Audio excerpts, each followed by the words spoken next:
হে guys, আমি Swarnank and welcome to the new episode of my channel. তো এখন আমি এই ভিডিওতে বেশ কিছু কন্টেন্ট রয়েছে যেগুলো রিলিজ করেছিল, সেগুলোর ভিউজ কীরকম হয়েছে সেগুলো অফিসিয়ালি জানানো হয়েছে পোস্টারের মাধ্যমে। তো সেগুলো নিয়ে এখন এই ভিডিওতে কথা বলবো। তো প্রথম যেই কন্টেন্টটা নিয়ে কথা বলবো সেটার নাম হচ্ছে, নেটফ্লিক্সের একটা কন্টেন্ট ছিল, সেটা হচ্ছে হাসিন দিলরুবা।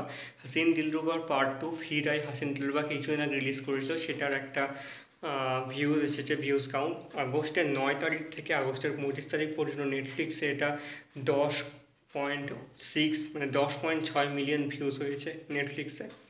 সেকেন্ড যেটা রয়েছে সেটা হচ্ছে কাঁটায় কাঁটায় সিজন 1 জি5-এর যে বাংলা ওয়েব সিরিজটা এসেছিলো, তো সেটার এই পর্যন্ত মানে রিলিজের পর থেকে এই পর্যন্ত যে ভিউজটা এসেছে সেটা হচ্ছে 20 মিলিয়ন। এটা হায়েস্ট ভিউজ মোটামুটি বাংলা কন্টেন্টের মধ্যে, এবং একটা ব্লকবাস্টার কিন্তু হয়ে গেছে এই সিরিজটা। থার্ড আপডেট যেটা, সেটা হচ্ছে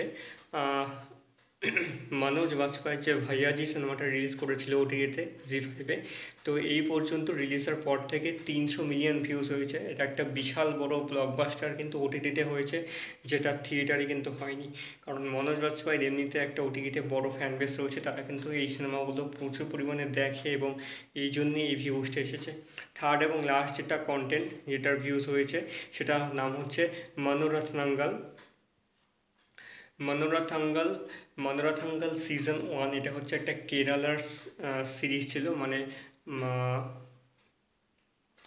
জি5-এর একটা অ্যান্থোলজি সিরিজ, যেটা কেরালার যে বড় বড় মেগাস্টার রয়েছে বা সুপারস্টার রয়েছে তাদের প্রত্যেকটা এক একজনের একটা গল্প ছিল, বিভিন্ন এপিসোড মিলিয়ে টোটাল 9টা কি 10টা এপিসোড রয়েছে, আমি ঠিক মনে পড়ছি না, 9টা সম্ভবত হয়ে থাকবে।